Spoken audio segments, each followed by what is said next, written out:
Welcome back. So we've got some green above our heads, as you can see, and we are pretty pleased with that. Like Nigel said, we just ended that last conversation with Vinati Organics to talk about, what's happening in terms of global freight. So let's actually get a deeper dive into it. How is the shipping sector coping with all of this tariff talk and the fact that crude oil prices are sort of reducing? This geopolitics as well. We woke up to the fact that there are new threats to Mr. Putin with respect to sanctions from the US if there's no agreement on Ukraine. So it's really everything is happening over here. So what does it all boil down to in terms of charter rates, whether it's tankers, whether it's bulk carriers, and what's happening in the shipping market? How's demand supply? Let's ask Mr. G Shivakumar, Executive Director and CFO at GE Shipping. Mr. Shivakumar, you're already smiling, I think.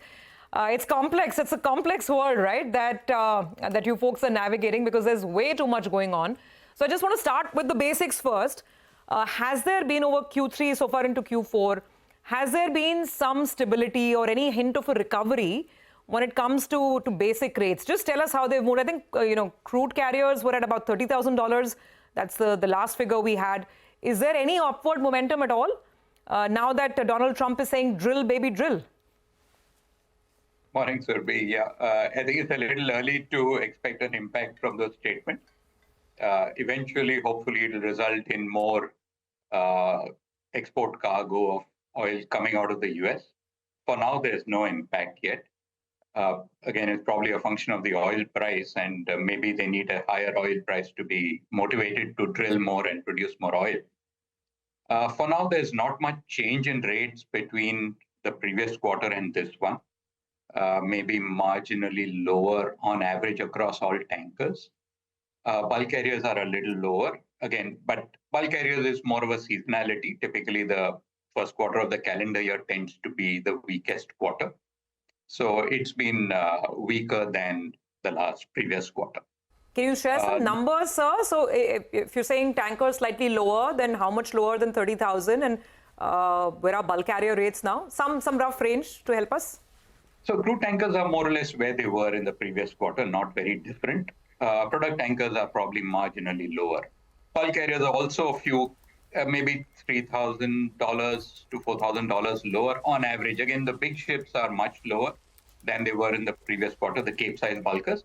The smaller ships, maybe $3,000 a day lower. In the tankers, the product tankers, maybe a couple of $1,000 here. Got that. So slightly lower, quarter on quarter. But year on year, they are much lower. Year on year, what would be the decline? So we're talking $10,000 to $15,000 a day on tankers, maybe $5,000 a day on average for bulk carriers. Got that. Important numbers. So wanted to get your views in on another proposal that's come out of US President Donald Trump about imposing fees on Chinese-built vessels entering US ports. And that's raised concerns about higher shipping costs, inflation. Now, considering that China dominates global shipbuilding, how do you expect this to play out? So, again, this is, as it stands, this is a proposal, as you said, yes. Reema. And it's going to go through a process. I think they've invited comments, and it's going to go through a process of public hearings, which will happen in the next couple of weeks. So we'll wait to see how finally it pans out. It looks like something that will be tough to implement. It's something, if it is actually implemented, I suppose it will result in significantly higher costs of freight going into the US, because as you said, there are a lot of Chinese-built ships there. Even if they, ship owners divert their Chinese-built ships elsewhere to save on these costs, it just means that the whole supply chain becomes less efficient.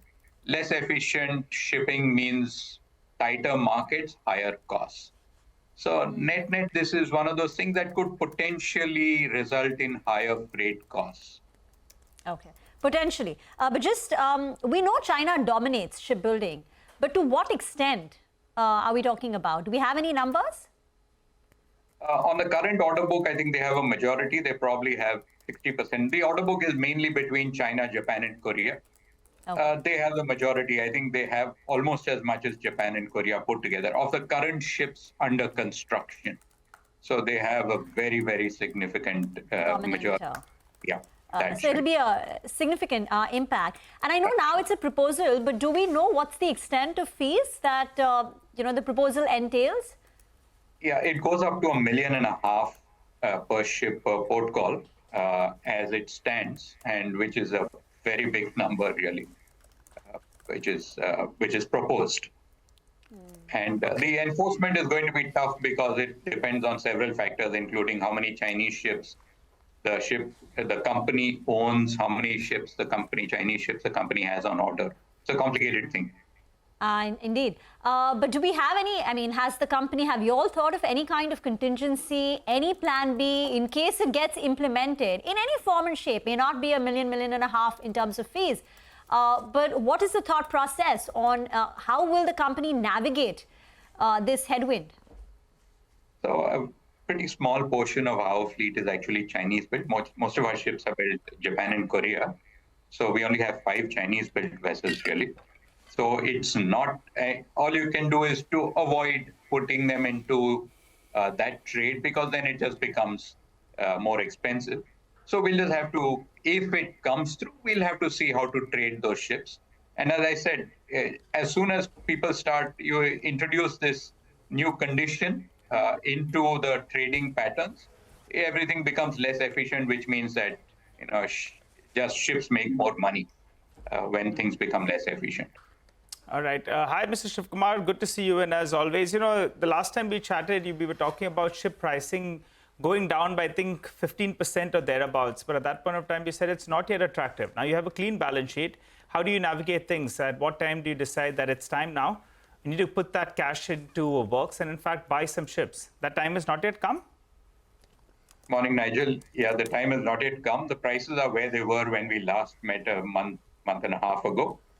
Not very different. So we are not yet there to buy. And of course, now every day you have some added uncertainty around US tariffs, trade, etc. So I think it makes sense to wait for a bit. On the point of US tariffs, Mr. Shivakumar, I mean, common sense would say that it should not really impact maybe shipping rates too much, right? It's a question of how much more tariff you have to pay. But then, yeah, it's still negotiations, so it perhaps delays shipments. Maybe you start doing trade with different trade partners, and that starts impacting routes and lines, and then therefore overall freight rates. I think second order, third order impact could be there. But you're best placed to tell us what is happening right now in the seas, and what do you see ahead next couple of months? So we saw this play out in a small way in the last term of President Trump, where there were some China tariffs put there, and China put some tariffs on US products, which they've already done, where they put some tariffs on US grain. And US is a significant exporter of soybean to China. So when those tariffs came in, basically the trades rerouted. China imported from Brazil, Argentina instead of the US, and US, instead of exporting to China, exported elsewhere. What happens is that it makes the trade just a little bit less efficient. And therefore, if anything, it's got a positive impact on the market, as you said. The concern is if there are widespread tariffs, then it actually affects economic growth and underlying demand for the commodity, in which case that becomes a negative. On a ton-mile trading pattern basis, it's good for shipping. But if it affects demand for commodities, then that's bad for shipping because of general economic impact. So as of now, it's net neutral, right? It's neutral for now because there are no tariffs on oil, and the tariffs keep coming on and off on Canadian and Mexican oil, which is a big trade. And if Mexican or Canadian oil can't go to the US, then they have to go much further afield, which is good for tankers in general. So, but those have been kept in abeyance till the beginning of April. We'll see then what happens to that oil and those tariffs. Thank you, Mr. Shivakumar, for joining in. It's an uncertain terrain that everyone's navigating right now. Bye.